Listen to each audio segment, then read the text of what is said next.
Hey guys, Justin here with JHart Modelworks. So we are all wrapped up with the Fujimi Lamborghini Murcielago Roadster. This kit was a gift from Mike over at Mike's Miniature Motors last year. My wife and I went down to San Antonio. I was able to meet up with him. He gave me this kit. I had an absolute blast with it. Let's go ahead and get the camera flipped around, head to the garage, and take a look at our final result.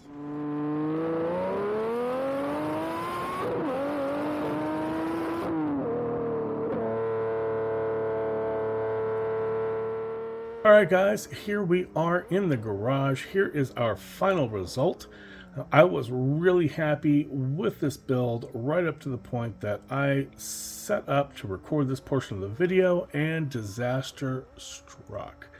We will talk about that here in a minute. It does involve the windshield, which is now in not good shape. But let's go ahead and start by talking about this paint, which is still gorgeous. This is Pro Scale Paints Lamborghini Verde Hermes. This is an absolutely gorgeous color. It is a rich, deep green with a hint of a gold tone to it. I've used this color on the GT40 build when I did that buddy build with Chris. And it is my favorite of Lamborghini's green out of their green color scale. They've got a few other greens, but this one is by far my favorite. It's just a beautiful color, and that Pro Scale paint's laid down beautifully over the body. The wheels we did in Splash Paints TE Bronze. Those look fantastic as well. Those are just the kit wheels. Those are not 3D printed or anything like that. So all in all, I am really happy with the body. Let's go ahead and take her off the carousel and we will have a closer look. All right, we're going to start by talking about some of the downsides to this kit. There are a few things to discuss here, but the biggest letdown to this kit is the glass. The problems with this glass are that the glass is too big for the body. It doesn't fit right. So you end up having to flex it to get it in to where it needs to go. On top of that, my glass and a couple of other people have told me their glass too was warped. So while this side sits at the correct angle, this side is stretched out a bit and is at a different angle. So when you get one piece to fit, the other piece pops out of place and you're sitting here trying to twist and whatnot. So you're sitting here trying to twist and whatnot to test fit the part, only to find that you end up creating a bunch of stress fractures in the glass. There. That's where you can see them. And they run all through the windshield. So depending on what angle you look at it, it either looks pretty much okay, or it looks like that.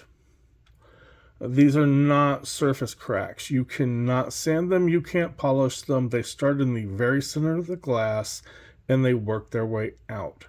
So the only real fix for this would be to buy a whole nother kit just for the glass. And I'm not going to do that because then I'll have another kit with no glass. But it is what it is. Our fix for the glass not fitting was to cut off the side windows. So there are clearly defined lines. It's very, very easy to just take a scribing tool or your hobby knife and just very carefully scribe right along that edge and remove the window.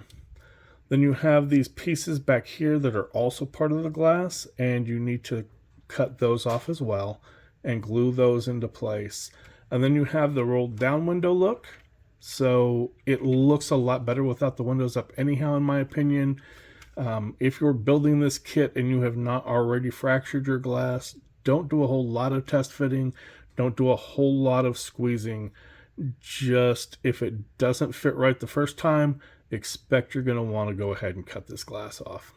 The other issue that I kind of had with it is the front, the headlights. It doesn't quite sit flush.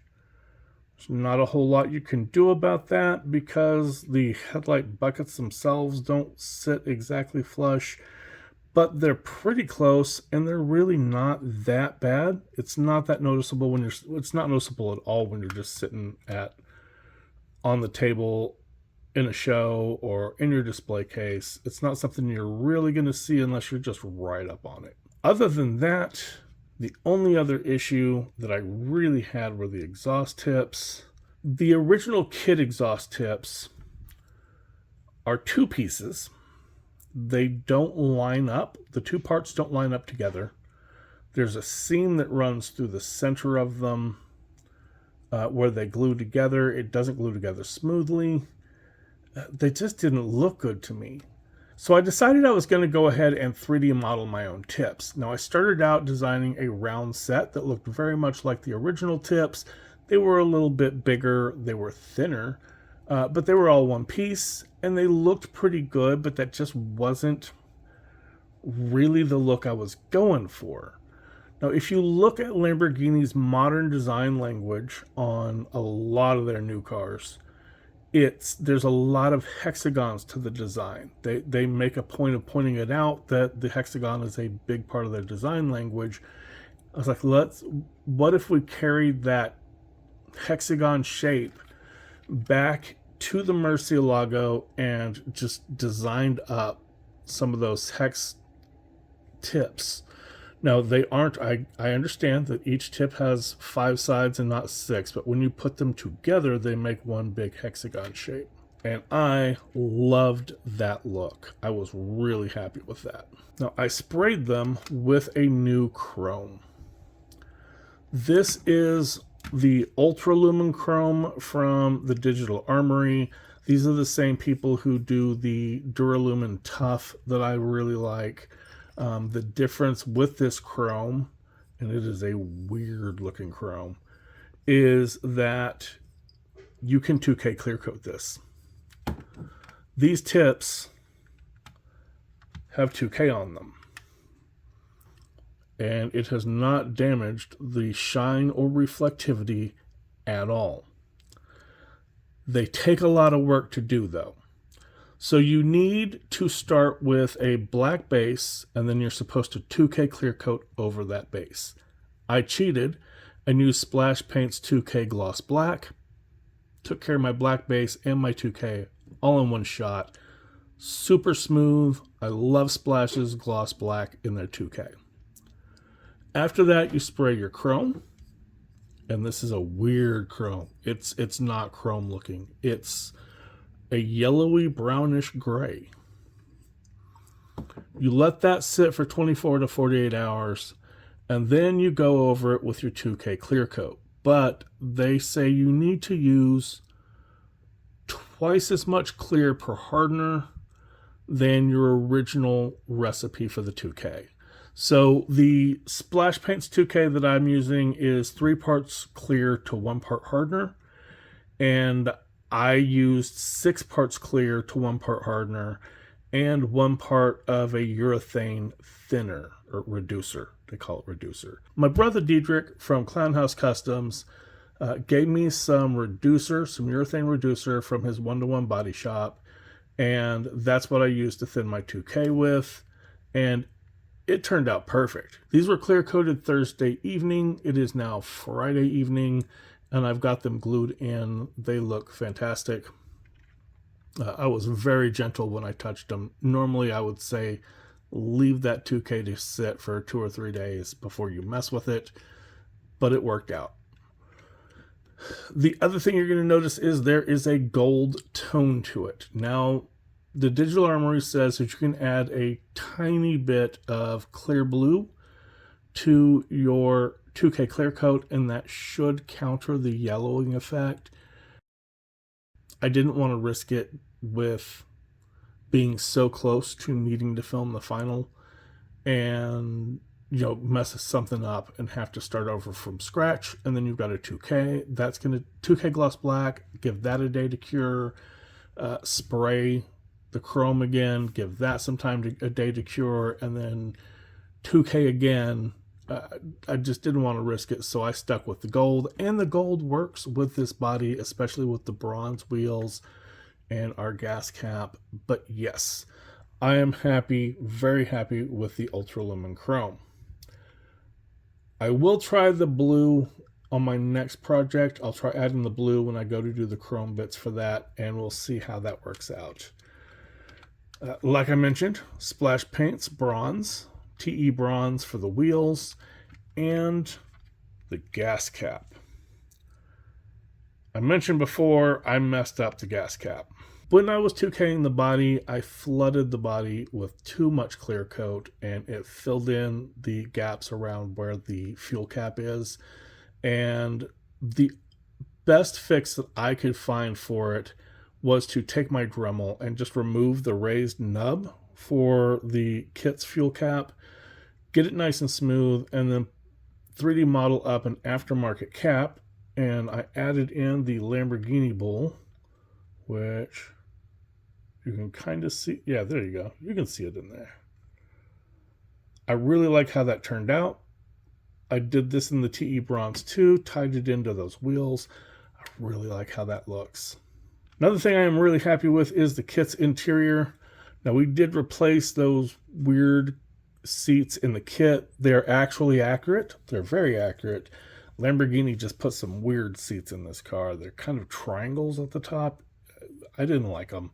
These are Recaros from P24.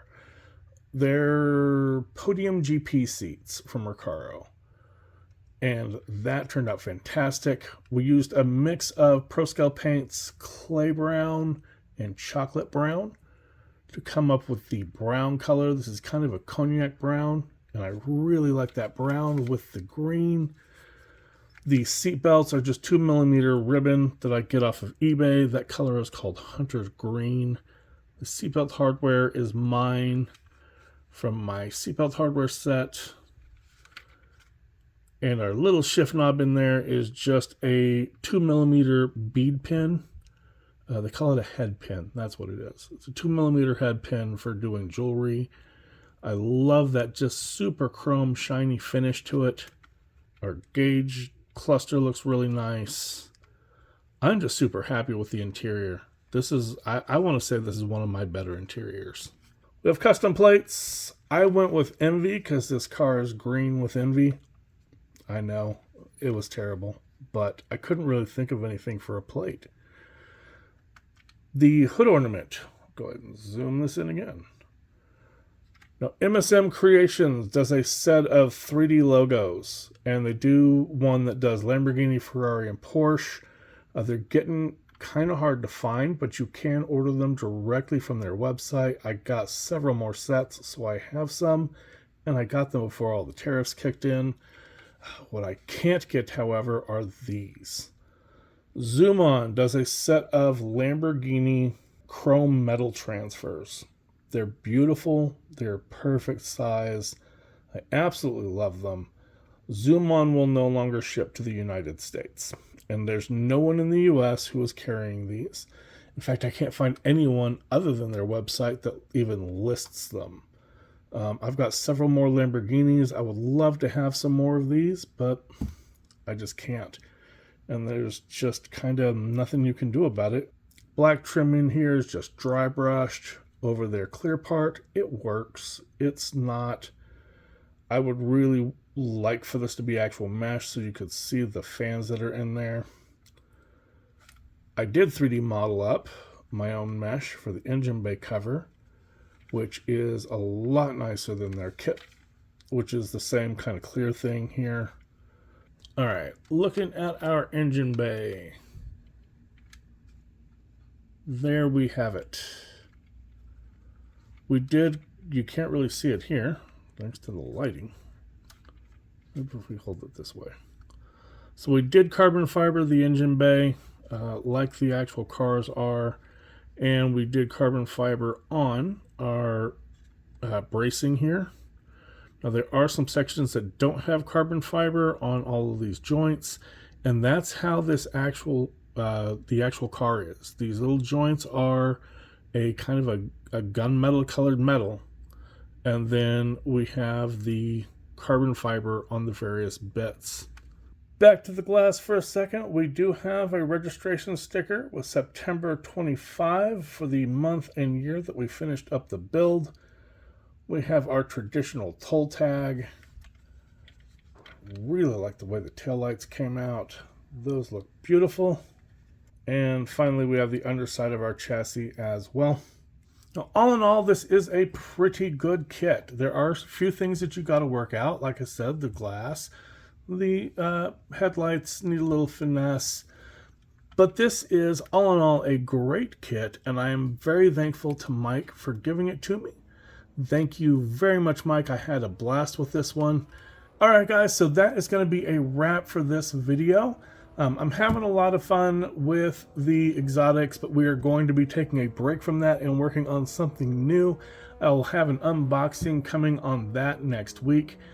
Thanks for hanging out with me, guys. I always appreciate you watching the videos, supporting the channel, and I will catch you on the next one.